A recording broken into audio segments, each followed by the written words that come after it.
Hello, and welcome to Soroptimists International Voices, where we give a global voice to women and girls. SI Voices is a space where women's stories and issues are heard as we celebrate 100 years of our remarkable organization.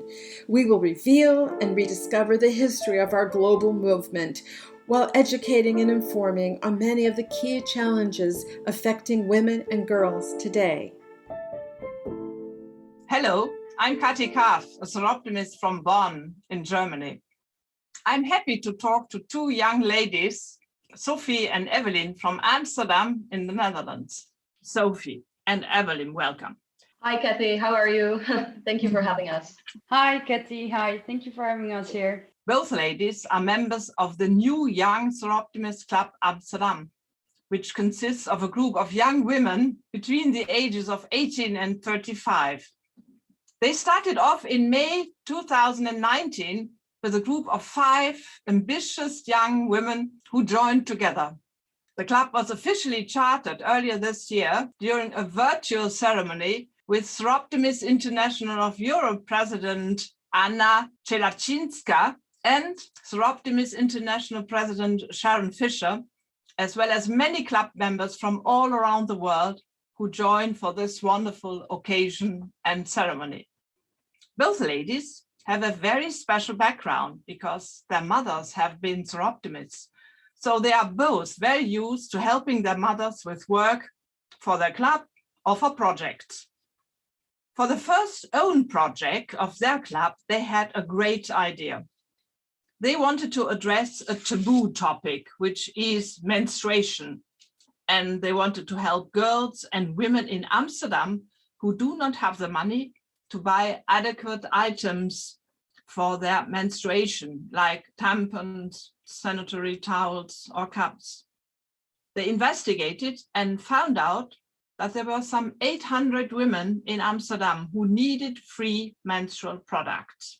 We'd love to get to know about you and about your work in the Netherlands. Can you please tell our listeners a little bit about yourselves? Well, hello. Thank you, Kathy, for having me. And to introduce myself, my name is Sophie Muijrers. I am 24 years old. I'm currently studying in Barcelona, a bit far from home at the moment. I'm doing an MBA in International Relations and International Business. And I was one of the co-founders of the Young Soroptimist Club in Amsterdam.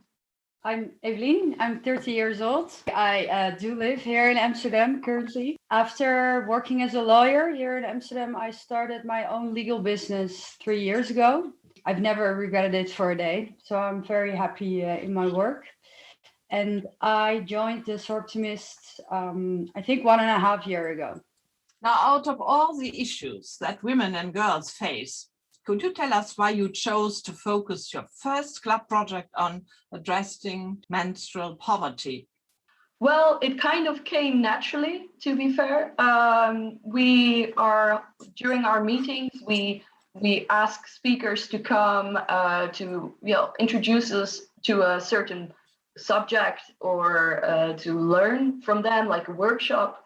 And we asked a person to come who was going to tell us about menstrual poverty.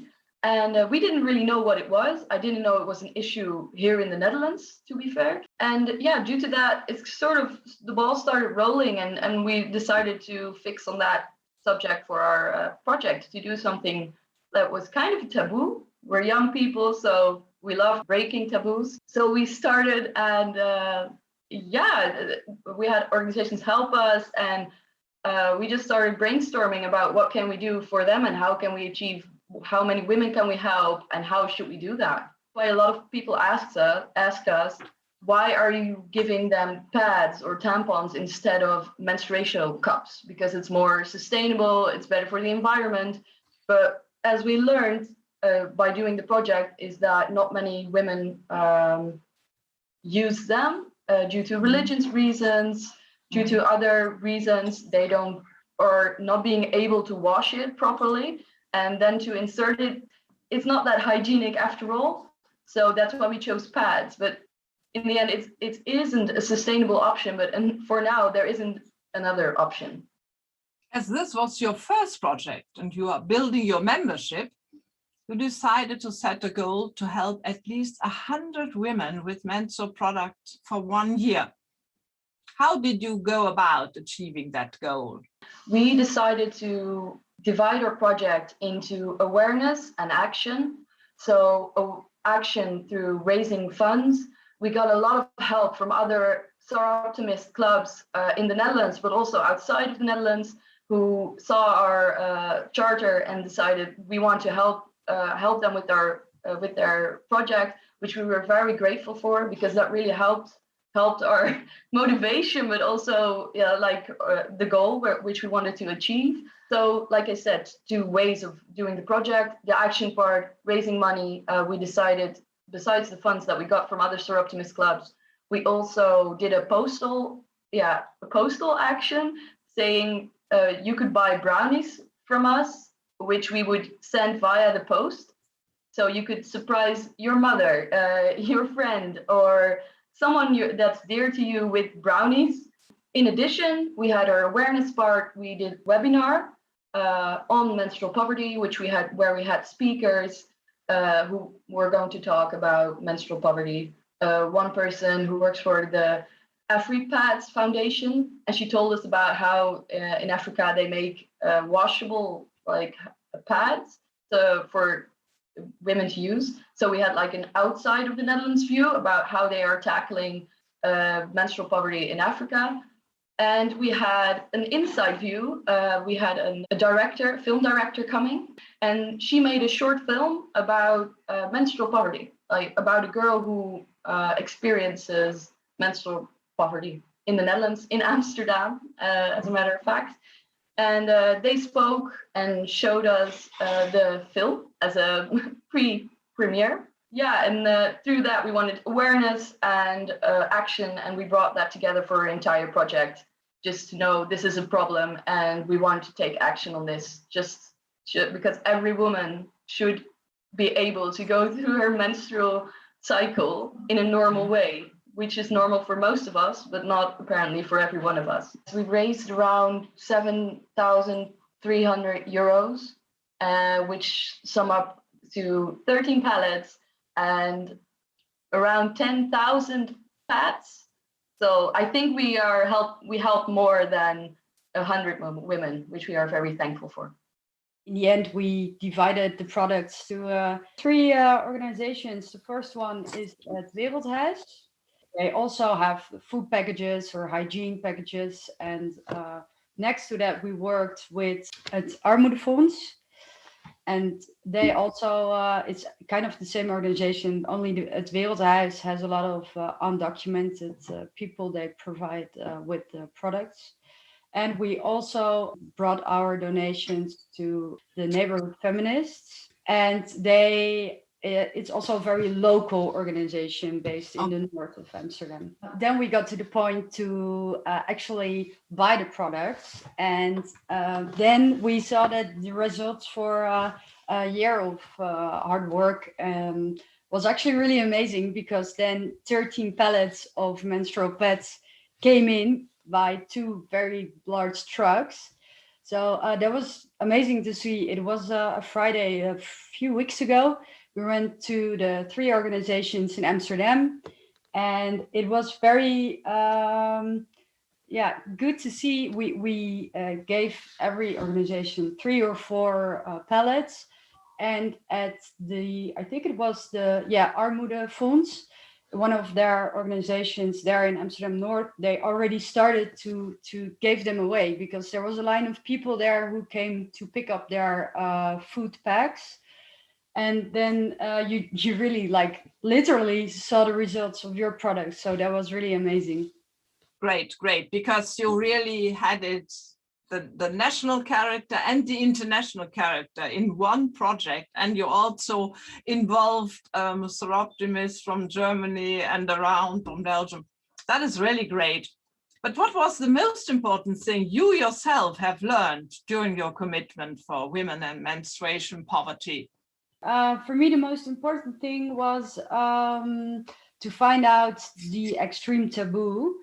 surrounding menstrual poverty, but also mostly for the undocumented women. When we brought the products to Het Wereldhuis, one of the organizations, we talked with one of the volunteers there, and they say, yeah, the main problem is actually for us that we don't know the people who need the products. So if they come, we can help them, but they're very invisible. There's a very large group of women and girls that are too afraid to show themselves and to ask for help. So there's also another important thing. You can have the product, but you also need to be there and be seen for women and make a safe environment for them to feel safe to pick up the products, for instance.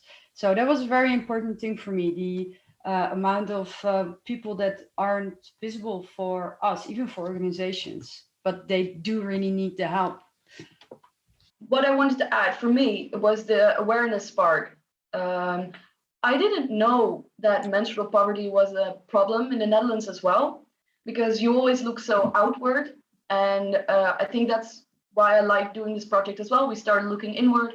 We started to learn about women who experience menstrual poverty, and it doesn't have to be a problem of low-income countries. It can be a problem around you. Very good. The same happened with me. I thought, oh, I don't know much about menstrual poverty in Europe in front of my door. But a part of that, it is an international issue that affects so many girls and women. And in some places in the world, it is such a taboo topic, and girls aren't informed at all about menstruation. And often they drop out of school during those formative years. Soroptimists International has always been dedicated to girls being able to access education in a safe and clean environment. So your project has so much room to grow and help more girls and women in Amsterdam and beyond. Now, what is the next goal in achieving menstrual equity? Well, since we actually finished this project, but we already have a lot of follow-up queries, and within a week or two, we have another meeting with the neighborhood feminists in order to see if we can make a more structural resolution. Yeah, it makes us enthusiastic.